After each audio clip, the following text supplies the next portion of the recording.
The Shattered Ornament, a story of betrayal, resilience, and the fierce power of fighting back. A pregnant woman lies on a ballroom floor, surrounded by 300 witnesses and the glittering shards of a ruined Christmas tree. Her husband just kicked her, in front of everyone, in front of every camera in the room. He stands over her now, adjusting his cufflinks, wearing the same smile he wore when he promised to love and protect her 4 years ago. He believes his money makes him untouchable. He believes his power can erase anything. He believes she is too weak, too broken, too small to ever fight back. He is catastrophically wrong, because the man in the Santa Claus suit, walking through those doors right now, is about to tear down everything Preston Hargrove has ever built.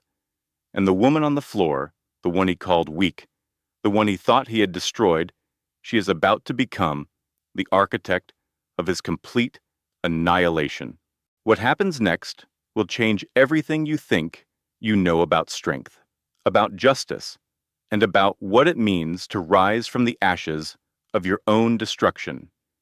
If you have ever felt trapped, if you have ever been told you were too small to fight, if you have ever wondered whether justice actually exists in a world that seems rigged against people like you, stay until the very end of this story.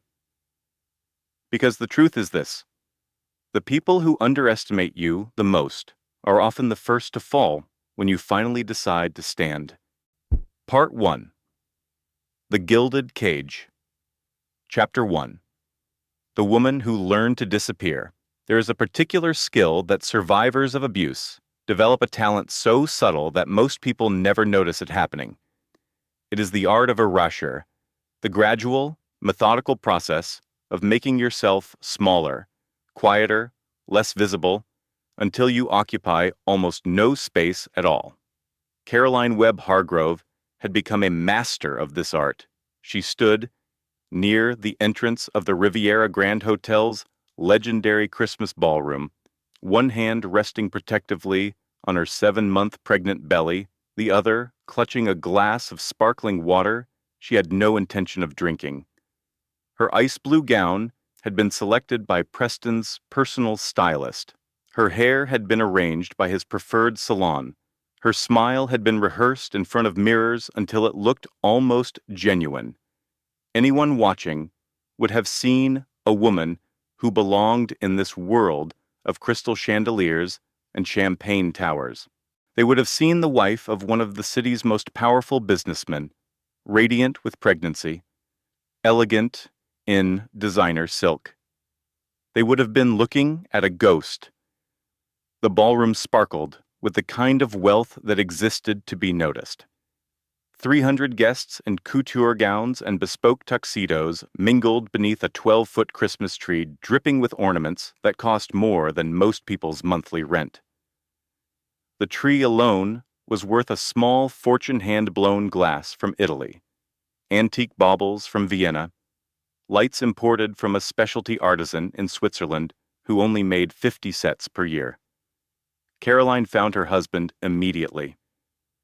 It was a survival instinct she had developed over 4 years of marriage. Always know where the danger is. Preston Hargrove stood at the center of a circle of investors, his laugh too loud, too sharp, echoing across the marble floors like a warning shot. His hand rested on the lower back of his executive assistant, Vanessa Cole, with the casual possessiveness of a man touching something he owned. Vanessa wore a crimson dress that seemed designed to announce her presence. She leaned into Preston with the comfort of someone who had done it many times before.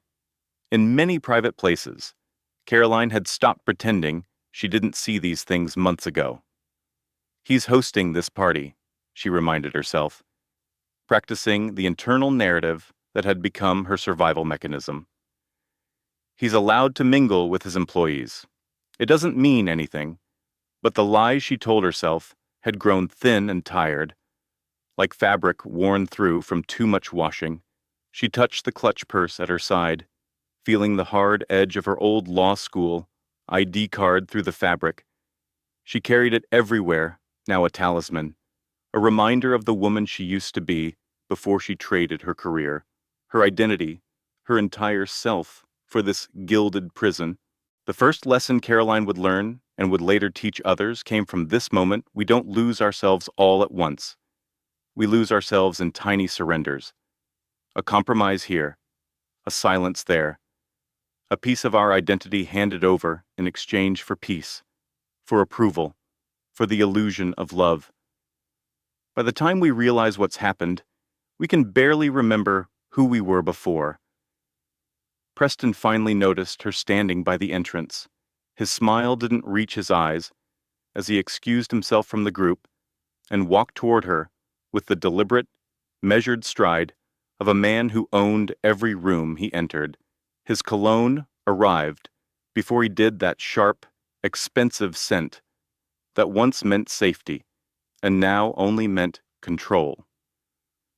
"Smile," he said, his voice pitched low enough that only she could hear. "You look like you're about to cry, and I will not have you embarrassing me tonight." "I'm fine," Caroline said quietly. The words came automatically now, a programmed response. "Then act like it." His fingers closed around her elbow, squeezing just hard enough to leave marks, positioned precisely where her sleeve would cover the bruises. He had perfected this geometry of violence, always in places that clothes could hide, always with pressure that stopped just short of bone deep. "The Hendersons are here. They're considering a $50 million investment. If you can't be charming, at least be invisible." He released her and walked away without waiting for a response. He never waited for responses anymore. He had trained her out of having opinions worth hearing. Caroline exhaled slowly, her heart pounding against her ribs. She had learned to breathe through panic, to swallow terror like medicine, to smile while her body screamed for escape. But tonight felt different. Tonight, something inside her was beginning to crack. She could feel it, a fracture in the carefully constructed wall she had built around her true self. A dangerous, reckless feeling that whispered, what if you stopped pretending she needed air? She needed space. She needed 30 seconds where she wasn't performing the role of Preston Hargrove's perfect wife. The ladies' room became her sanctuary. She gripped the marble counter and stared at her reflection in the gilded mirror. Her makeup was flawless. Her hair was professionally sculpted. Her eyes looked like windows into an empty house. "When did I become this person?" she whispered to the stranger staring back at her. Her phone buzzed in her clutch. She pulled it out, expecting another directive from Preston, another instruction on how to stand, what to say, who to charm, but instead found a voicemail notification she had saved 3 years ago, one she listened to sometimes, late at night, when Preston was asleep and she could remember, briefly, that she had once been someone worth loving. Her father's voice, warm and worried and unwavering. "Sweetheart, I'll always be here when you're ready. I love you. That's never going to change." William Webb, the father she had pushed away, the man she had chosen Preston over, the man who had begged her not to marry into this nightmare and whom she had cut off completely when she decided she knew better. She had been so wrong, so catastrophically, life-alteringly wrong. Here is what no one tells you about manipulation. It doesn't feel like manipulation while it's happening. It feels like love. It feels like protection. It feels like someone finally seeing you, finally valuing you, finally promising to take care of you forever. By the time you recognize the cage, you've already handed over the key. Caroline was about to put her phone away when she noticed something on the counter that didn't belong to her. A phone with a black case and silver initials etched into the corner, P.H. Preston's phone. He must have set it down when he came to check his hair, the vanity that never quite abandoned him. even when he was threatening her in public. The screen was still unlocked, still glowing with unread notifications. "Don't do this," she told herself. "Don't look. What you don't know can't hurt you." But that was a lie, and she knew it. What she didn't know was already hurting her. What she didn't know was already planning her destruction. She picked up the phone. The text messages with Vanessa were the first thing she found. Months of flirtation, promises, plans, detailed discussions about real estate they were looking at together, references to weekends she had thought Preston was at business conferences, evidence of a parallel life she had only suspected but never confirmed. But it was the final message thread that made her blood crystallize into ice. Preston had written, "After the baby comes, we handle her. The prenup protects everything. She gets nothing." Vanessa had replied, "And if she fights..." Preston's response was 3 words that would change everything. "She won't. She's too weak." Caroline read the words 3 times, 4 times, 5. She had suspected the affair. She had even suspected he was planning to leave her eventually, but seeing herself described in writing, "She's too weak." Something inside her shifted with an almost audible click. Not grief, not fear. Rage. Pure, clean, crystalline rage that cut through 4 years of fog, like a blade, through silk. There is a moment in every survivor's journey, a single, pivotal instant where something fundamental changes. It's not the first hit. It's not the 100th lie. It's the moment when you finally see yourself through their eyes and realize they never loved you. They only loved controlling you. And that moment, painful as it is also the moment your freedom begins. Caroline took screenshots. She sent them to her own email, to a backup account Preston didn't know existed.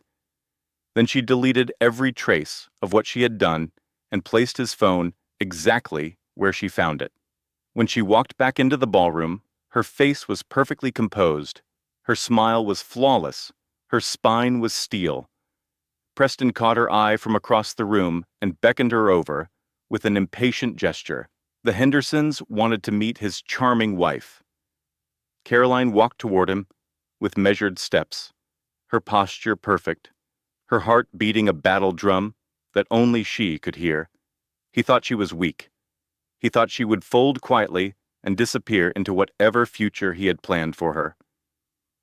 He had absolutely no idea what she was capable of.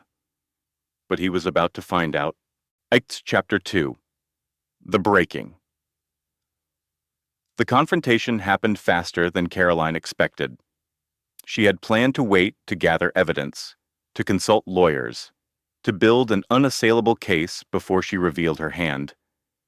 That was the strategist in her, the corporate lawyer she used to be, the woman who understood that wars are won through patience and preparation. But Preston didn't give her that chance. He grabbed her wrist the moment the Hendersons walked away, his fingers digging into the soft flesh with pressure that would leave purple fingerprints by morning. His smile never wavered as he steered her toward the towering Christmas tree in the corner of the ballroom, away from the investors, away from the cameras he assumed would protect him. "What did you mean by that?" he hissed through teeth, clenched behind a pleasant expression. "We need to talk about us. What exactly are you playing at?" Caroline tried to twist free, but his grip only tightened. She could feel bones grinding together. "You're hurting me." "I asked you a question." Around them, the party continued its glittering performance. Champagne flowed, violins played holiday classics. 300 people in designer clothes laughed and networked and remained completely oblivious to the storm brewing beneath the 12-foot tree. "I saw your texts," Caroline said quietly, keeping her voice steady despite the terror clawing at her chest. With Vanessa, I know what you're planning. Preston's face went pale, then flushed deep crimson. His eyes, which had always reminded her of chips of ice, now burned with something far more dangerous, the fury of a man whose control is slipping. You went through my phone. You left it unlocked in the bathroom. She held his gaze, refusing to look away, refusing to diminish herself one more time. After the baby comes, we handle her. That's what you wrote to your mistress. So please, tell me exactly what that means.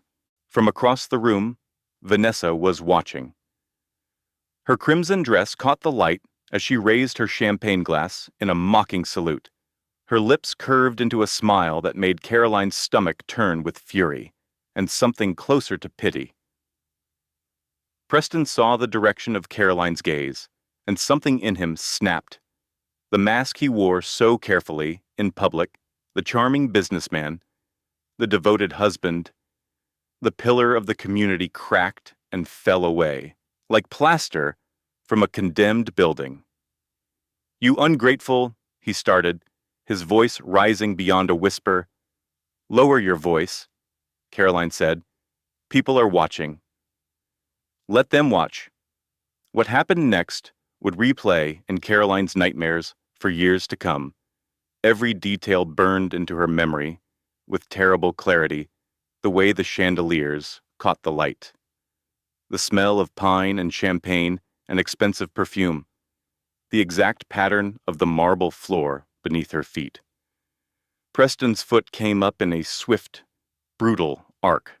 There was no hesitation, no warning, just cold, deliberate violence executed with the casual ease of a man swatting an insect, his Italian leather shoe connected with her hip, hard enough to lift her off her feet, and the force sent her stumbling backward into the Christmas tree. The impact was catastrophic.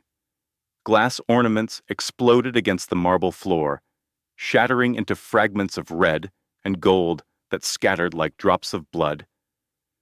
The tree swayed dangerously, its lights flickering in protest, before crashing down in an avalanche of pine needles, antique decorations, and broken dreams. Caroline fell with it, her arms wrapping instinctively around her belly as her body hit the cold stone floor. The music stopped mid-note. For one terrible, eternal moment, the entire ballroom fell silent. 300 faces turned toward the corner where Caroline lay among the wreckage, gasping for breath, surrounded by shards of glass and the ruins of holiday cheer. Then the phones came out, dozens of them, rising like a forest of judgment, their cameras capturing everything: the pregnant woman on the floor, the husband standing over her with clenched fists, the Christmas tree destroyed around them like a metaphor no one needed explained. Caroline tried to sit up, pain slicing through her side like a serrated knife. The baby. She pressed her hands against her stomach, feeling desperately for movement, her heart stopping completely as she waited. Please, please be okay. Please. A small flutter beneath her palms, a kick weak but unmistakable. Relief crashed over her in a wave so powerful it nearly pulled her under. She's fine, Preston announced loudly, addressing the crowd with his politician's smile firmly back in place. His voice carried across the silent ballroom with practiced confidence. My wife slipped. You all saw. The tree was unstable. She lost her balance. She's prone to episodes. No one moved, no one spoke, but no one lowered their phones either. And then the doors burst open. A gust of December air swept through the ballroom, carrying snowflakes that sparkled like diamonds under the crystal chandeliers. The cold cut through the stale warmth of the party, like truth cutting through comfortable lies. From that white blur of winter walked a man in a Santa Claus suit. Red velvet coat dusted with frost. Black boots heavy on the marble floor. white beard catching the light like fallen snow. He tore off the fake beard and threw it aside, revealing a face Caroline hadn't seen in 3 years but would recognize anywhere, in any crowd, in any moment. William Webb, her father, the man she had pushed away, the man she had chosen Preston over, the man who had tried to warn her, who had begged her not to marry this monster, and whom she had repaid with silence and rejection. He crossed the room in 4 long strides, ignoring the gasps and whispers, his eyes locked on his daughter, lying broken among the ornaments. "Sweetheart." He dropped to his knees beside her, his voice cracking like ice giving way. His hands hovered over her, as if afraid to touch her, afraid to cause more pain. "Are you hurt? Is the baby okay?" "Dad." The word came out as a sob, the first honest sound she had made in years. Tears streamed down her face, cutting tracks through her perfect makeup. "I'm so sorry. I should have listened. I should have... Don't apologize." His hands were trembling as he helped her sit up, brushing broken glass from her hair with infinite gentleness. "Never apologize. I should have tried harder. I should have been here, behind them." Preston was retreating toward the crowd of investors, attempting to disappear into the sea of shocked faces. But William wasn't finished. He rose slowly, his Santa coat brushing against the broken ornaments, and turned to face his son-in-law. The transformation was immediate and terrifying. This was no longer a worried father. This was the man who had built an empire from nothing, who had negotiated with corporate sharks and survived hostile takeovers and never, ever been defeated. "I saw what you did," William said, his voice carrying across the silent ballroom like a judge delivering a verdict. "So did everyone else, and so did every camera in this room." Preston's smile faltered for the first time. "It was an accident. She fell. She's emotional. The pregnancy has made her unstable." William stepped closer, his voice dropping to something cold and terrifying. "You just ended your life as you know it, and I'm going to make absolutely certain of it." Part 2. The Fire Beneath the Ashes. Chapter 3. The Reckoning Begins. The ambulance ride was a blur of sirens and fluorescent lights, and her father's hand gripping hers so tightly it almost hurt. Caroline lay on the stretcher, watching ceiling tiles flash past overhead, while paramedics moved around her with practiced efficiency. They checked vitals, asked questions, maintained the professional calm of people who had seen far worse but still cared enough to be gentle. At the hospital, they rushed her through automatic doors into a world of white walls and antiseptic promises. Her father jogged alongside the gurney until a nurse stopped him with a firm hand. "Sir, you'll need to wait here. We'll update you as soon as we can." William looked like he might argue, might fight, might burn the whole hospital down to stay by her side. But then his eyes met Caroline's, and she saw something she had never seen before in all her years of knowing this man who had built towers and corporations and seemed afraid of nothing. Her father was terrified. "It's okay," she told him, as they wheeled her away. "I'm going to be okay." She wasn't sure she believed it. The examination felt endless. Monitors beeped with mechanical persistence. Doctors consulted in hushed voices at the foot of her bed.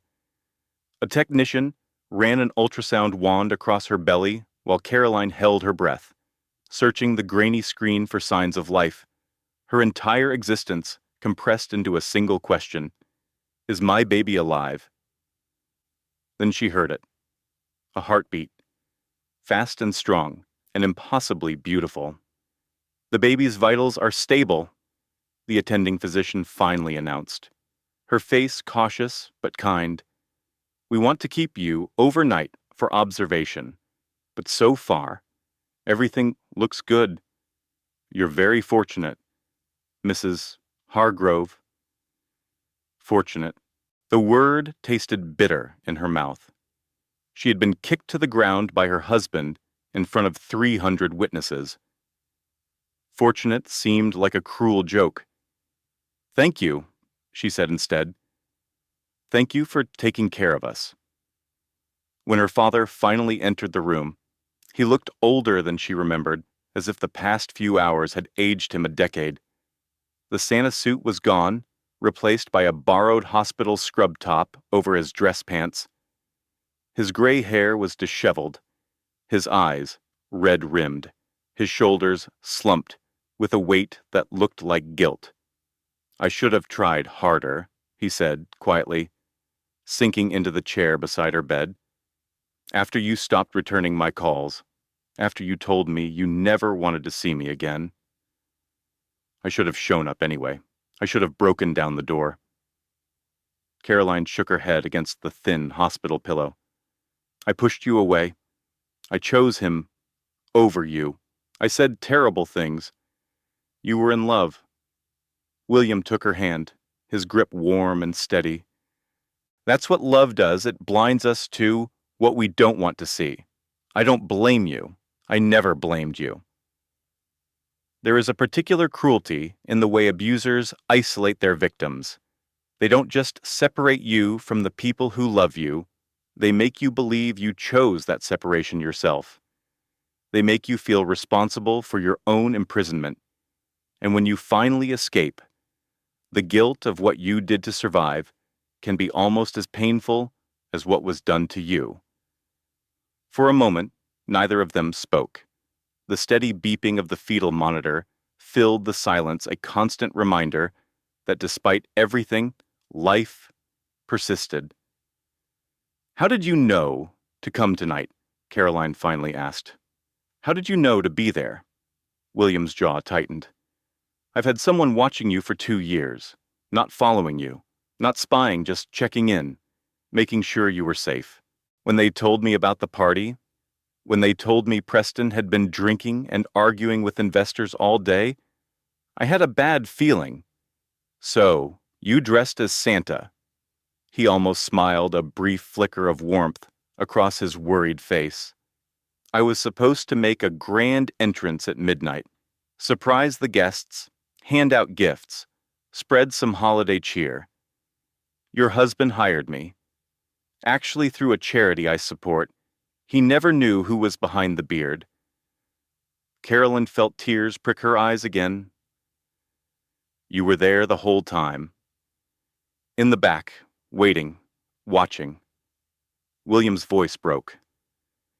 And when I saw what he did to you, when I saw you fall, I thought I had lost you. You didn't lose me. She squeezed his hand. I'm right here. They sat in silence. For another moment, father and daughter, reconnecting across years of distance and pain. Then Carolyn reached for her purse, which had somehow survived the chaos of the evening still clutched in her hand. I need to show you something. She opened her email and found the screenshots she had sent herself hours earlier.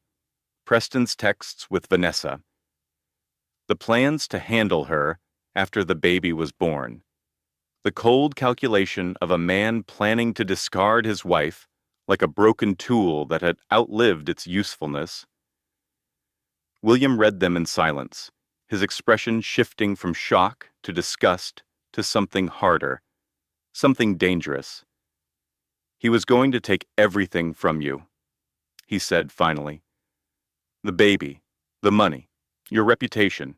He had it all planned. Yes. Caroline reached into her bag and pulled out a small notebook, battered and worn from years of secret use, its pages filled with her cramped handwriting. But here's the thing, Dad, I spent 3 years watching him, listening, paying attention when he thought I was just a pretty decoration on his arm. She opened the notebook, showing him pages filled with dates, names, numbers, a meticulous record of everything she had observed. I was a corporate lawyer before I gave up my career for him. I know how to spot fraud, and I noticed things that didn't add up. What kind of things? Offshore accounts that appear and disappear, fake charities that never actually donate anything, construction permits that don't match the properties they're filed for. She pointed to a specific entry. I started writing it down a year ago. When I first suspected something was wrong, I just didn't know what to do with it. William stared at the notebook like it contained a bomb. This is evidence. Maybe, if someone can verify it, if someone with resources can follow the trail. He looked up at her with something new in his eyes. Recognition. Pride. The dawning realization that his daughter, the girl he had taught to ride a bike and helped with homework and walked down the aisle to the wrong man, had never really disappeared at all. "You're not the girl I said goodbye to at that wedding," he said quietly. "No." Caroline met his gaze. "I'm not." Chapter 4. The First Betrayals. The video spread like wildfire through dry brush. Within 48 hours, the footage from the Christmas party had been viewed over 20 million times. News anchors played it on loop, freezing on the moment Preston's foot connected with Caroline's hip, the moment her body crumpled backward into the tree, the moment 300 guests stood frozen in complicit shock. The hashtag Justice for Caroline trended worldwide. Caroline scrolled through the comments from her hospital bed, tears streaming down her face. Not tears of sadness, something closer to overwhelming relief. For years, she had convinced herself that no one would believe her, that Preston was too powerful, too charming, too careful, that her word against his would always lose. Now the whole world had seen the truth with their own eyes. Women shared their own stories in the comments, thousands of them, tens of thousands. An avalanche of pain finally given permission to speak. "He did this to me too." But no one was recording. "I stayed for 15 years because I thought I was alone. Thank you for showing me I'm not." "My daughter is watching this. I'm finally going to tell her why I left her father." This is one of the most important truths about speaking out. You never know who is listening. You never know whose silence you are breaking when you finally break your own. Your story becomes a key that unlocks doors for people you will never meet. But Caroline was about to learn another crucial truth: the people you trust most can be the most dangerous of all. The meeting with Vanessa happened 3 days after the party, in a small coffee shop far from downtown, where neither of them would be recognized. Carolyn had been skeptical when the text arrived, a message from her husband's mistress claiming she wanted to help, but something in her gut told her to take the meeting. Know your enemy. Her corporate law professors had always taught information is power. Vanessa arrived, looking nothing like the confident seductress in the crimson dress. Her hair was pulled back in a messy ponytail. Her eyes were swollen from crying. Her hands trembled as she slid into the seat across from Caroline. For a long moment, neither spoke. "I know you hate me," Vanessa finally said. "You have every right to hate me. I helped him hurt you." Caroline studied her former rival carefully. "Why are you here?" Vanessa reached into her purse and pulled out a USB drive, sliding it across the table. 5 years of records, offshore accounts in the Cayman Islands, fake invoices from companies that don't exist, bribery payments to city officials who approved his construction permits. Her voice was barely above a whisper. "I kept copies of everything because I knew he would turn on me eventually." Caroline picked up the drive, turning it over in her fingers. "Why now? Why help me after everything you did?" Vanessa's hand moved to her own stomach, pressing against the fabric of her sweater, a gesture Caroline recognized instantly, the protective reflex of early pregnancy. "You're pregnant," Caroline said. Vanessa nodded, tears spilling down her cheeks. 8 weeks. He doesn't know yet. I was going to tell him the night of the party, but then I saw what he did to you, and I realized something. What? That I'm just as disposable as you are. Vanessa wiped her eyes with the back of her hand. He promised we would be together. He promised he would leave you and marry me. But watching him kick you, watching him stand over you, without any remorse, I finally understood. He doesn't love anyone. He doesn't know how to love anyone. He only loves control. Caroline should have felt satisfaction at this confession. Instead, she felt something closer to pity and caution. This woman had already proven herself capable of betrayal. "What do you want from me?" Caroline asked. "I want you to destroy him." Vanessa's voice hardened. "I want you to take everything he has, and I want to help you do it." The next week brought victory after victory. A judge granted Caroline a temporary restraining order, forcing Preston out of their home. His investors began distancing themselves publicly, worried about the toxic association with his name. The board of Hargrove Global scheduled an emergency meeting to discuss his leadership.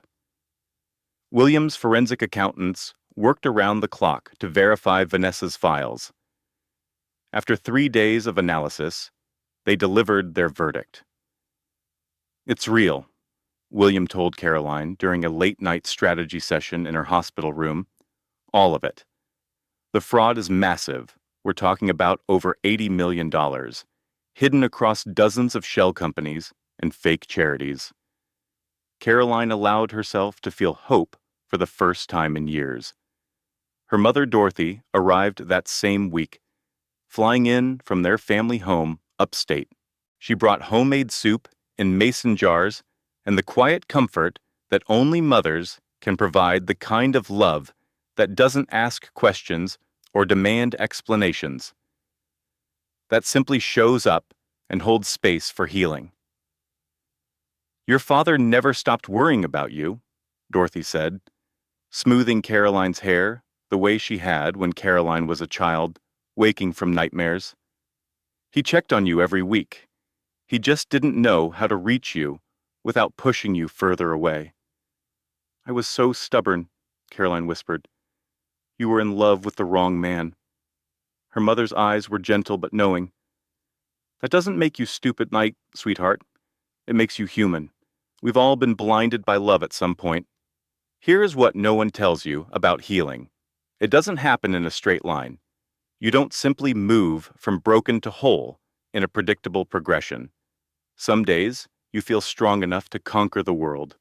Other days, you can barely get out of bed. Both are valid. Both are part of the journey. The only failure is giving up entirely." Even her best friend Stephanie Morris came to visit, bringing an enormous bouquet of flowers and tearful apologies. "I had no idea he was hurting you," Stephanie said, wrapping Caroline in a careful hug. "You always seemed so happy whenever we talked.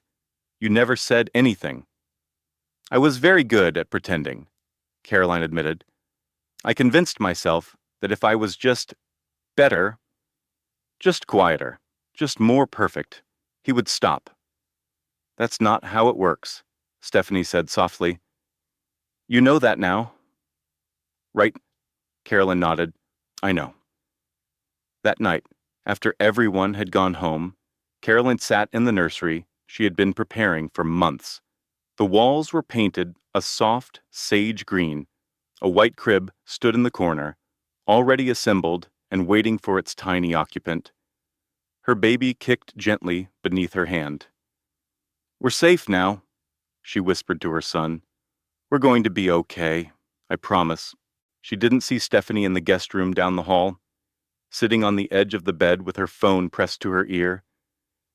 "She has everything," Stephanie said quietly, her voice empty of the warmth she had shown Caroline just hours before. "Vanessa gave her all the files. The FBI is already interested." The voice on the other end was cold and familiar.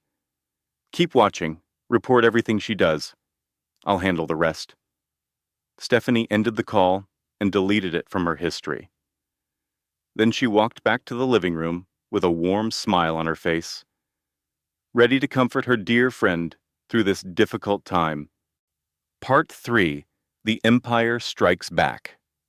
Chapter 5: The Devastating Counterattack. The police arrived at 6 in the morning. Caroline was still in her bathrobe, standing in the kitchen making tea, when the pounding on the front door jolted her so badly she dropped the mug. It shattered on the tile floor, but she barely noticed. Her attention was fixed on the shapes visible through the frosted glass. Uniforms. Multiple uniforms. Her hands were shaking as she opened the door. 2 police officers and a detective stood on her doorstep, their faces carefully professional, deliberately blank.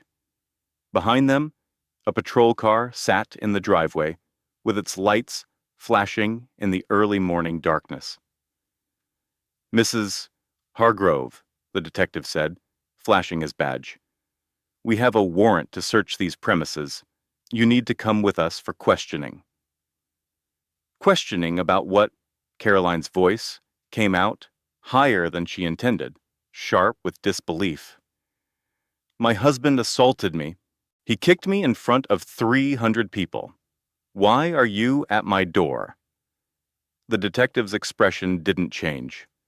"Your husband has filed a complaint alleging theft of proprietary business information. We need to ask you some questions about how you obtained certain documents." Caroline felt the floor tilt beneath her feet. "That's insane. He's the criminal. He's the one who should be arrested." "Ma'am, please don't make this difficult." The detective stepped past her into the house. "We have authorization to seize any electronic devices, storage media, and paper documents related to Hargrove Global Operations." The next 2 hours were a nightmare. They took the USB drive Vanessa had given her. They seized her laptop, her phone, her father's files. They photographed her notebooks, the ones she had kept hidden for years, documenting every suspicious transaction she had observed. They took everything.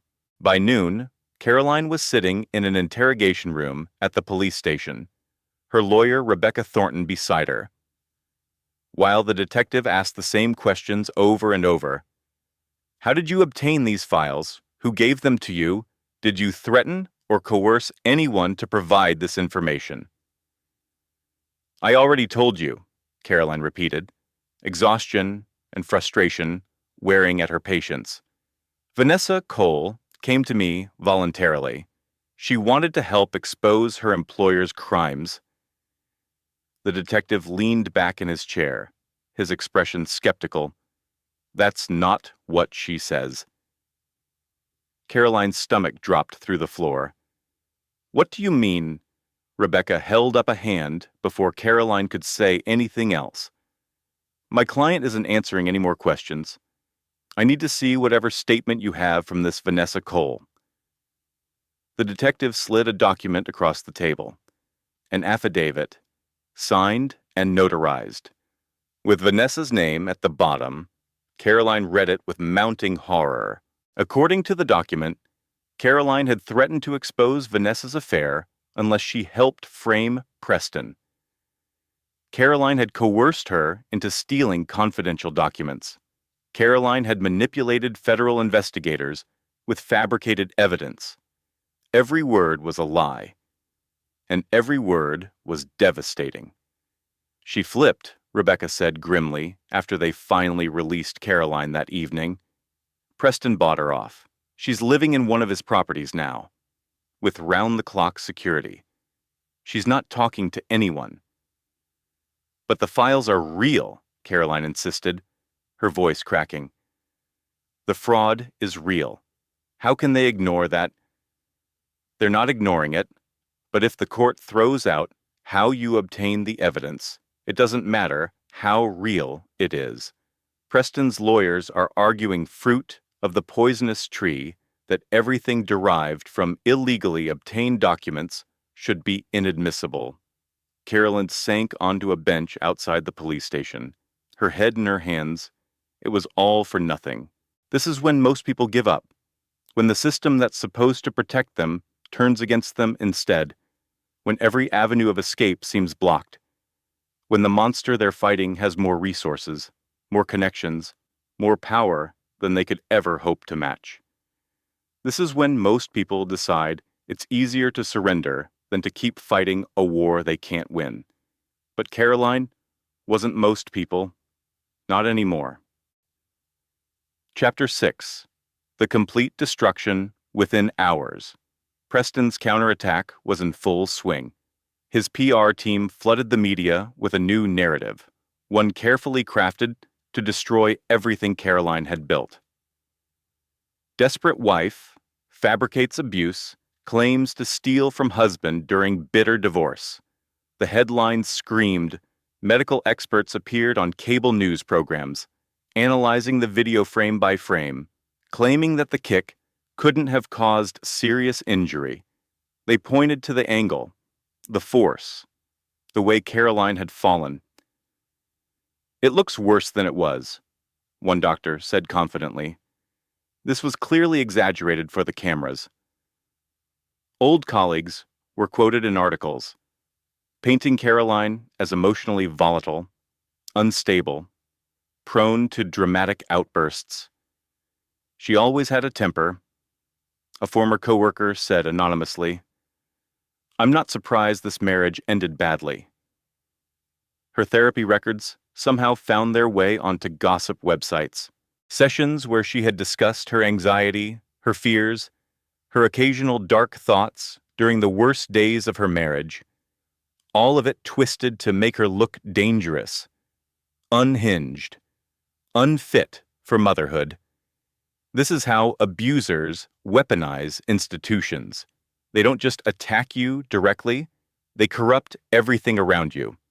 The legal system, the media, your reputation, your sanity. They make the world itself feel like enemy territory. Until you don't know what's true anymore, until you start to believe their version of reality. And then came the worst betrayal of all. William's security team had been running background checks on everyone in Caroline's life since the night of the party. What they found about Stephanie made Caroline's blood run cold. "Your friend Stephanie," her father said, his voice heavy with grief he wished he didn't have to inflict. "She's received over $50,000 from Preston's accounts in the past 18 months.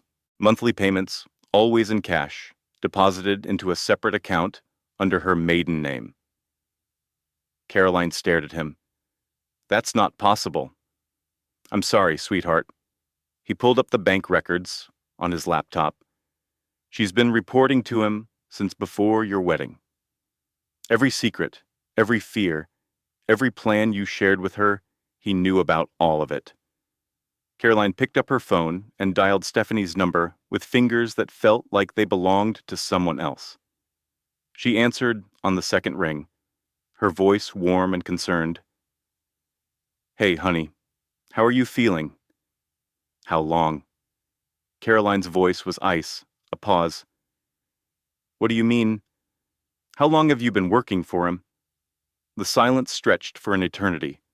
When Stephanie finally spoke, her voice was different, colder, harder, stripped of all pretense. "Since before your wedding, he wanted insurance in case you ever became a problem. Everything I told you, you told him." "Every word." Stephanie laughed softly. "You were never as smart as you thought you were, Caroline. You were just easy to manipulate." Caroline ended the call and hurled her phone across the room. Her husband, his mistress, her best friend, everyone she had trusted had been working against her from the very beginning. The emergency custody hearing was scheduled for the following week. Preston's lawyers argued that Caroline was mentally unstable, that her evidence was fabricated, that she posed a danger to her unborn child, They presented expert testimony, leaked medical records, sworn affidavits from people Caroline had never met who claimed to have witnessed her erratic behavior. The judge, an older man with cold eyes and a reputation for favoring wealthy defendants, reviewed the competing claims with the expression of someone who had already made up his mind. Given the ongoing investigation, he said finally, his voice flat and dispassionate, and the serious allegations on both sides, I'm granting temporary custody to Mr. Hargrove, effective upon the birth of the child. No. The word tore from Caroline's throat like a scream. No, you can't do this. Her father grabbed her arm, holding her upright as her legs buckled beneath her. We'll appeal, William said urgently. We'll fight this. This isn't over. But the words sounded hollow against the ringing in her ears. Preston stood across the courtroom, straightening his tie, smiling the smile of a man who had never lost anything in his life. That night, alone in her childhood bedroom, Caroline stared at the ceiling and wondered if she had anything left to fight with. Then she remembered something her law professor had said years ago, a phrase that had seemed abstract at the time, but now felt like a lifeline. The mistake most victims make is fighting the man. Smart victims fight the system that protects him. She reached for her old law school files, buried in a box in the closet, since she had abandoned her career to become Preston Hargrove's perfect wife. If Preston wanted a war, she would give him one. But this time, she would fight smarter. Part 4, The Phoenix Rises, Chapter 7, Rock Bottom. The first catastrophe came without warning. 34 weeks into her pregnancy, the accumulated stress of the legal battle triggered early labor. Caroline woke at 3 a.m. to searing pain that radiated through her entire body. She called for an ambulance, clutching her phone with trembling hands as she gave the dispatcher her address. We need to perform an emergency cesarean, the surgeon explained, his voice calm but urgent. Your blood pressure is dangerously high, and the baby is in distress. We need to act now. Caroline nodded through her tears. Just save him. Please save him. Her son was born at 4:17 in the morning, weighing just under 5 pounds. He's alive, the nurse told her as they wheeled him away, but he needs help breathing. We're taking him to the NICU. Caroline spent the next 3 days in a fog of painkillers and terror, watching her baby through the glass of the intensive care unit, unable to hold him, unable to do anything but pray. His lungs aren't fully developed, the neonatologist explained. We're looking at 2 to 3 weeks before he can go home, maybe longer. She pressed her palm against the glass barrier, aching to touch him. I'm so sorry, she whispered. I should have protected you better. I should have left him sooner. This is all my fault. This is the cruelest trick trauma plays on survivors. It makes you believe you are responsible for your own destruction. It whispers that if you had just been smarter, stronger, braver, none of this would have happened. But the truth is that you cannot control another person's cruelty. You can only control your response to it. And sometimes survival itself is the bravest act of all. The second catastrophe arrived 2 days later. Caroline was finally strong enough to sit in a wheelchair beside her son's incubator when a nurse appeared with a worried expression. Mrs. Hargrove, there are some people here to see you. They have legal documents. Preston appeared in the doorway of the NICU, flanked by his lawyer and a hospital administrator. He was wearing a tailored suit and a smile that made her skin crawl. The court order is clear, the lawyer said smoothly, holding up a folder of papers. When the child is released from medical care, custody transfers to Mr. Hargrove. No, Caroline gripped the arms of her wheelchair. No, You can't do this. Preston stepped closer, his voice dropping to a whisper only she could hear. I told you what would happen if you fought me. Did you think I was bluffing? Something inside Caroline snapped. She launched herself out of the wheelchair, her stitches screaming in protest, her hands reaching for Preston's throat. Security guards grabbed her before she could make contact.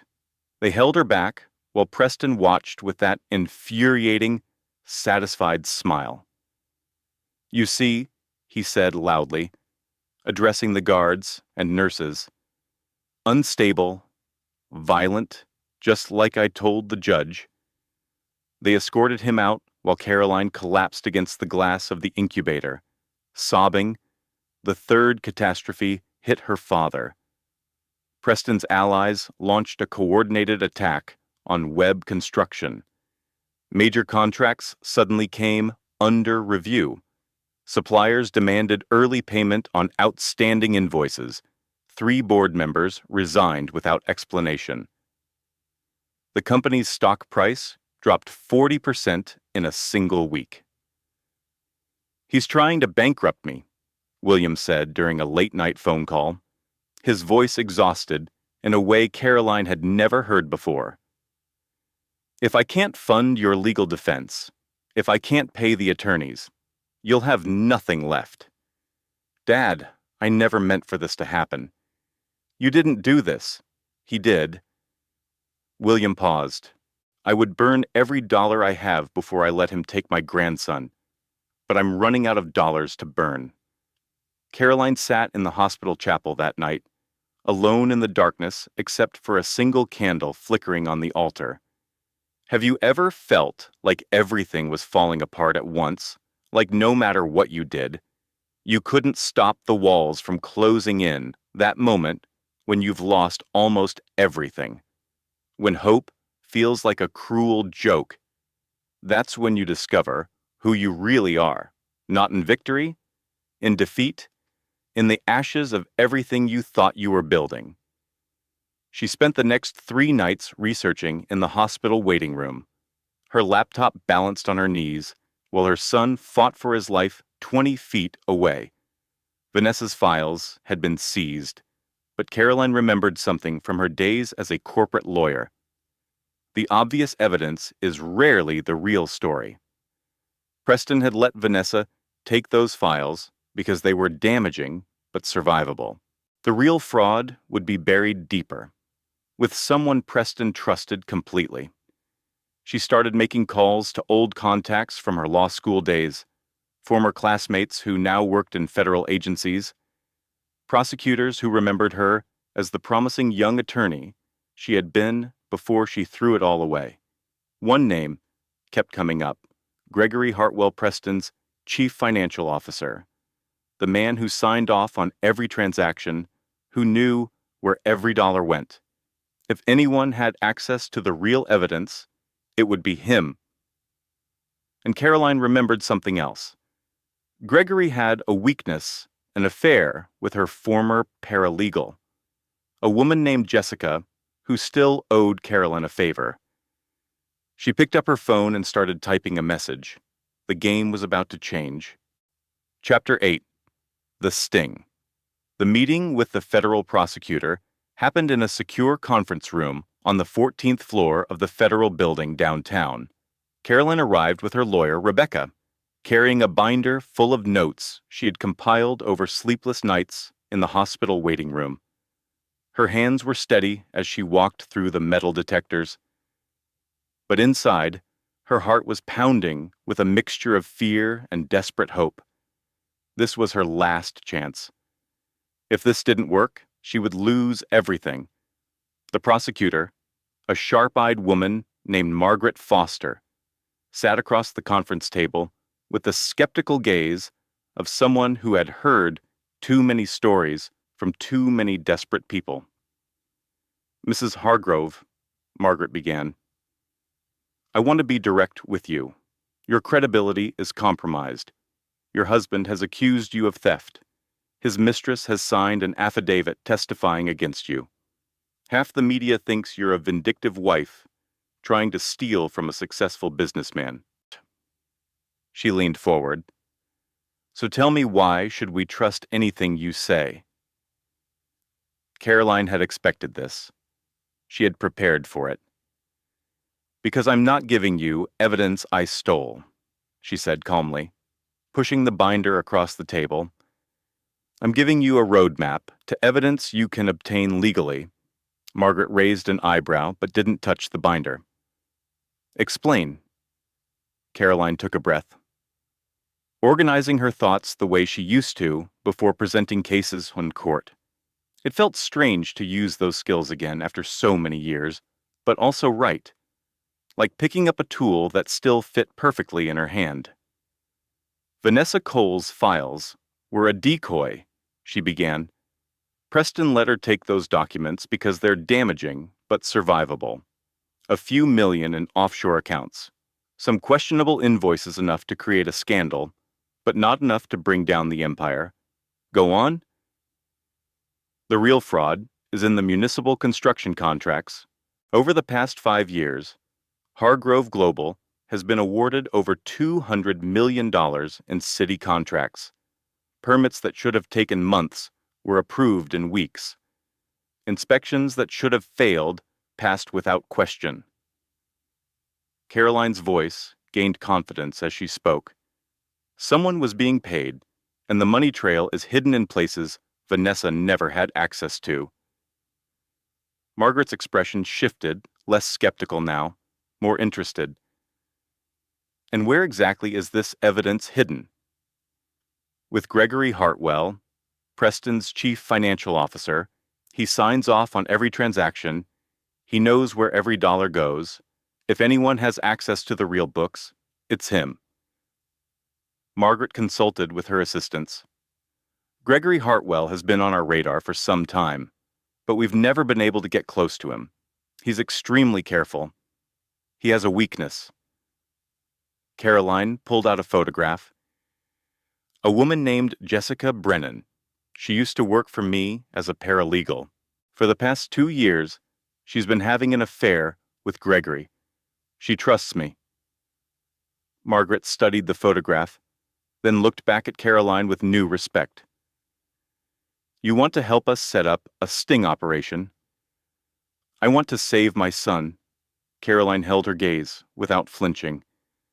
Everything else is secondary. The operation took 2 weeks to plan and execute with surgical precision. Caroline contacted Jessica under the guise of reaching out to old friends. They met for coffee, then lunch, then drinks, each time. Caroline listened carefully as Jessica complained about Gregory, about his paranoia, about the secrets he kept. He never lets me see anything on his computer, Jessica said one evening. He has this encrypted drive he carries everywhere, backs up everything to it. I asked him once what was on it, and he nearly bit my head off. Caroline kept her voice casual. Do you know the password? Jessica laughed bitterly.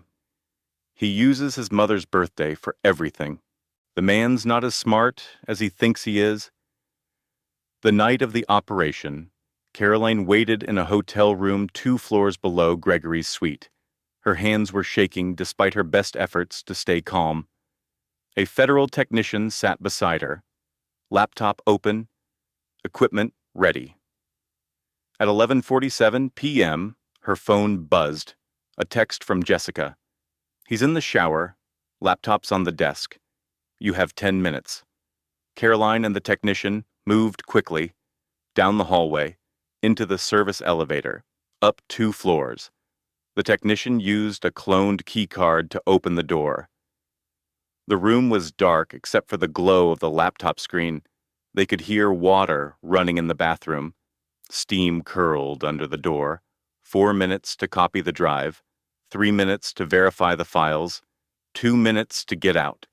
Caroline kept watch while the technician worked, her heart pounding so loudly she was certain Gregory would hear it through the walls. Copy complete, the technician whispered. They slipped out just as they heard the bathroom door open behind them. The elevator doors closed with 30 seconds to spare, back in the safe house. The technician opened the copied files. His face went pale as he scrolled through the contents. "This is everything," he said quietly.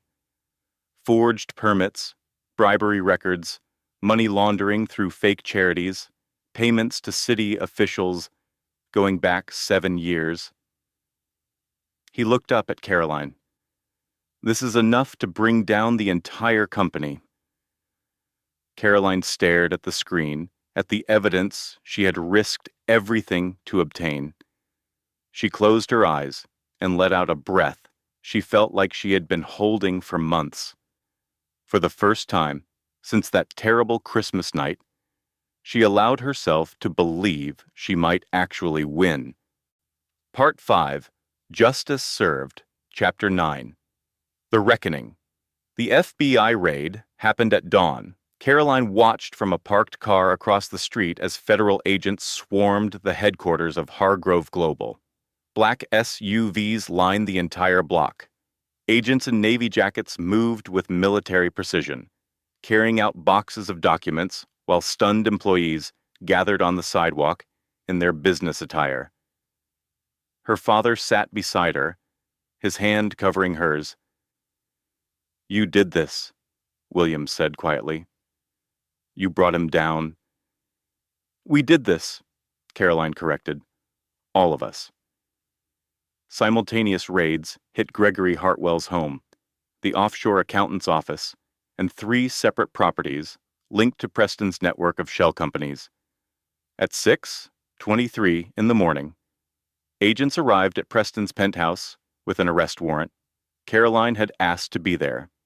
Margaret Foster had reluctantly agreed, with the condition that she stay back and let the agents do their work. She stood in the hallway as they led Preston out in handcuffs. His hair was disheveled, his silk pajamas wrinkled, his face contorted with disbelief that bordered on madness. "Do you know who I am?" he shouted. "This is harassment. This is a political vendetta. I'll have all of your badges." The agents said nothing. They had heard it all before. Then Preston saw Caroline. For a moment, neither of them spoke. 4 years of marriage. 4 years of control and fear and violence. All of it compressed into a single look. "You did this," Preston hissed. "You conniving, manipulative." Caroline stepped closer, her voice steady and calm. "You told Vanessa I was too weak to fight." She met his eyes without flinching. "You were wrong." They led him away, still shouting threats. Caroline watched until he disappeared into the elevator. And then she let out a breath she felt like she had been holding for years. Chapter 10. The Victory. The criminal trial lasted 3 weeks. Caroline attended every day, sitting in the gallery with her father, watching as prosecutors methodically dismantled the empire Preston had built on lies and stolen money. Gregory Hartwell flipped within 48 hours of his arrest, offering to testify against Preston in exchange for a reduced sentence. The evidence from his copied drive corroborated everything Caroline had suspected and revealed even more. Former employees described a culture of intimidation and fear. Forensic accountants traced $87 million through a maze of offshore accounts. The numbers were staggering. The fraud was systematic. And all of it led back to Preston Hargrove. On the 8th day of the trial, the video from the Christmas party played one final time. The courtroom fell silent as the footage appeared on the large screen. The glittering ballroom, the towering Christmas tree, Caroline in her blue dress, beautiful and pregnant and trying so hard to be invisible. And then the kick. Several jurors turned away. One woman in the front row was crying openly. On the final day of testimony, Caroline was called as a witness. She walked to the stand with steady steps, her heart pounding, but her face calm. "It started small," she testified, her voice clear enough to reach every corner of the silent courtroom. comments about my clothes, criticism of my friends. He convinced me, piece by piece, that everyone else was the problem, and he was the only one who truly understood me. She paused, gathering the next words. By the time I realized what was happening, I had no career, no friends, no money of my own. I was completely dependent on him. Her voice strengthened. And that was exactly what he wanted. Preston's lawyer rose for cross-examination. Mrs. Hargrove, is it not true that you orchestrated this entire scheme to steal your husband's money? Caroline met his gaze calmly. I orchestrated a scheme to protect my child from a violent man. Everything else was survival. The jury deliberated for less than 4 hours. Guilty on all counts: wire fraud, tax evasion, money laundering, assault causing bodily harm. The sentence came 2 weeks later, 18 years in federal prison. No possibility of parole for the first 12. Caroline watched as they led Preston away in handcuffs. He didn't look at her. He didn't apologize. He didn't acknowledge her existence. He simply walked through the doors and disappeared from her life forever. The press conference happened on the steps of the federal courthouse. Caroline stood before the cameras, no longer the broken woman on the ballroom floor, but something entirely new. I was told to stay quiet, she said, her voice carrying across the crowd. I was called crazy. I was told I was imagining things. I was told that I was the problem. She paused, gathering herself. I lost temporary custody of my son because a judge believed a man with expensive lawyers over a woman with bruises. I watched my father's company nearly destroyed because he dared to stand by me. I spent months wondering if I would ever hold my child again. The crowd was silent. But I want every woman watching to know something. Caroline looked directly into the cameras. They can take your dignity. They can take your reputation. They can take your family, but they cannot take your fight unless you let them. She straightened her shoulders. And I refuse to let them. Part 6. The New Beginning. Chapter 11. Rising from the Ashes. 2 years had passed since the Christmas party that changed everything. Caroline stood in the nursery of her modest apartment, watching her son sleep. He was 2 years old now, with her dark hair and his father's stubborn chin, though she tried not to think about that part. She had named him William, after her father. Everyone called him Will. The apartment was small compared to the mansion she had once lived in, but it was hers. She had bought it with money from her law practice, not from her family, not from any settlement. Her phone buzzed. A text from Rebecca about a new client, another woman trying to escape a dangerous marriage, another life they might be able to save. The past 2 years hadn't been easy. She still had nightmares. She still flinched sometimes when men raised their voices. She still struggled to trust people, even those who had proven themselves loyal. The scars don't disappear just because the monster is in prison, but you learn to live with them. You learn to integrate them into who you are becoming, rather than letting them define who you were. A knock at the door pulled her from her thoughts. She opened it to find her father standing in the hallway, holding a wrapped gift. A little early for his birthday, Caroline said, smiling. William shrugged. Grandfathers are allowed to spoil their grandchildren. They sat together in the living room while Will napped, sharing coffee and comfortable silence. Your mother would be proud of you, William said quietly. Caroline's eyes stung. Dorothy had passed away 8 months ago, just long enough after the trial to see her daughter win. The cancer had been quick, almost merciful. She held on for you, William continued. She told me that herself, right at the end. She said she needed to see you safe before she could let go. I wish I'd had more time with her. You had the time that mattered. That evening, after William left and Will woke from his nap, Caroline took her son for a walk in the park near their apartment. The sun was setting, painting the sky in shades of orange and pink. Will toddled along beside her, pointing at birds and dogs and everything else that caught his attention. She thought about the woman she had been 4 years ago, the corporate lawyer who had given up her career for a man she thought she loved, the wife who had learned to make herself small, the victim who had lain broken on a ballroom floor while the world watched. That woman felt like a stranger now. "Mama," Will said, tugging at her hand. "Look." He was pointing at a woman across the park, sitting alone on a bench, her shoulders hunched, her eyes red from crying. Caroline recognized the posture. She had worn it herself for years. "Wait here for 1 second, sweetheart." She guided Will to a nearby bench where she could still see him.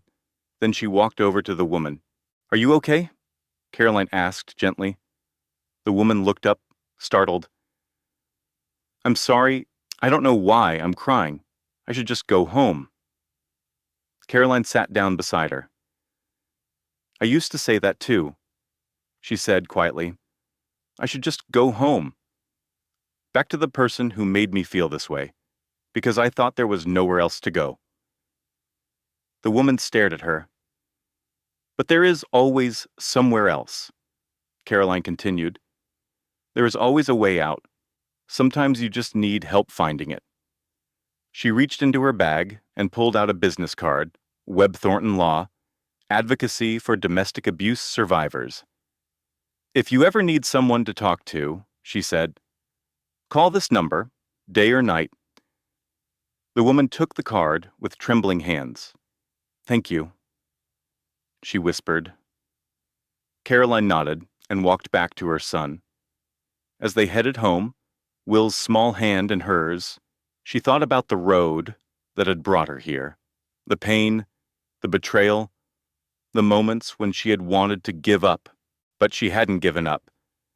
And because she kept fighting, she was still standing.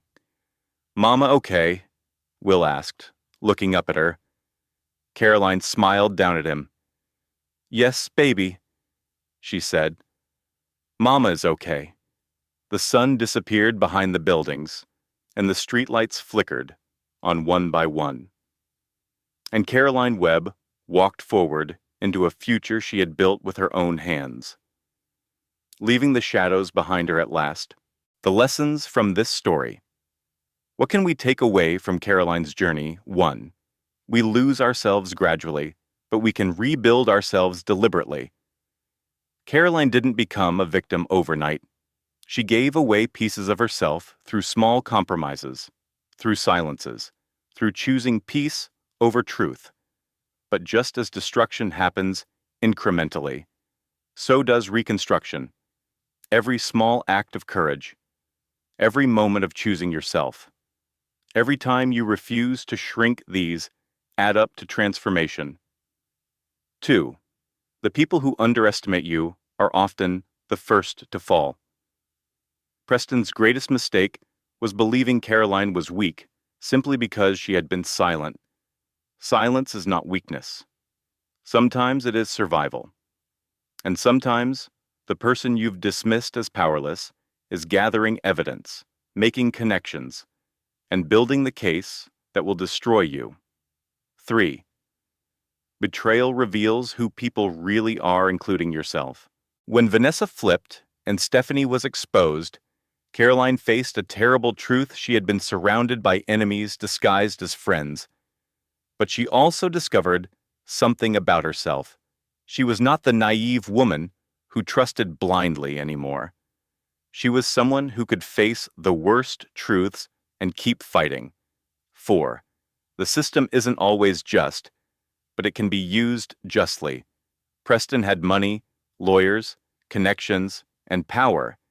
He used every institutional advantage, to crush Caroline, but she learned to use those same institutions against him. She didn't fight the man, she fought the system that protected him, and she won. 5. Rock bottom is not the end, it's a foundation. When Caroline lost custody, watched her father's company crumble, and delivered her son too early, she had every reason to give up. But rock bottom has a strange gift. It shows you what you're actually made of. There is nothing left to lose, which means there is nothing left to fear. 6. Your story can become someone else's lifeline. When Caroline stood on those courthouse steps and told the world what happened to her, she wasn't just seeking justice for herself, she was lighting a path for every person watching who had been told they were alone, who had been convinced they were crazy, who had been made to believe they deserved what was happening to them. Your truth, spoken aloud, has power you cannot imagine. 7. Healing is not linear, but it is possible. 2 years after the trial, Caroline still had nightmares. She still flinched. She still carried scars that would never fully fade, but she was also building a new life, raising her son, helping other survivors, finding meaning in her pain. Healing doesn't mean forgetting. It means integrating. A final call to action. If you are reading this and you recognize yourself in Caroline's story, if you have learned to make yourself small, if you have believed the lies someone told you about your own worth, if you are trapped in a situation that feels impossible to escape, I want you to hear this. You are not too weak. You are not too broken. You are not too far gone. Every survivor who ever escaped started exactly where you are now. They started with one small act of courage, one phone call, one conversation, one decision to stop believing the lies. You don't have to have a perfect plan. You don't have to have all the answers. You just have to take the first step. And if you're not in that situation, if you're watching from the outside, remember this. The people around you are fighting battles you cannot see. The friend who seems fine might be drowning. The coworker who is always smiling might be going home to a nightmare. Ask the questions. Offer the help. Be the person who notices. Because sometimes the difference between someone who escapes and someone who doesn't is simply having one person who believed them. One person who showed up. One person who refused to look away. Be that person. For someone else. For yourself. The story doesn't end when the credits roll. The story continues with what you do next. If you or someone you know is experiencing domestic violence, please reach out for help. You are not alone, and there are people who want to help you find your way out. Share this story with someone who needs to hear it. Leave a comment telling me where you're watching from and what this meant to you. And if you haven't already, subscribe so you don't miss the next story. Because every ending is also a beginning. And your story, your real story, is just getting started. Disclaimer. This story is created solely for educational and informational purposes. It aims to provide relationship guidance and awareness, not to target or identify any individual. The events and characters depicted are entirely fictional, intended for entertainment and learning. Our content is advertiser-friendly and does not promote hate, offense, or harm in any form. The goal is to help viewers gain insights and make informed decisions based on life experiences.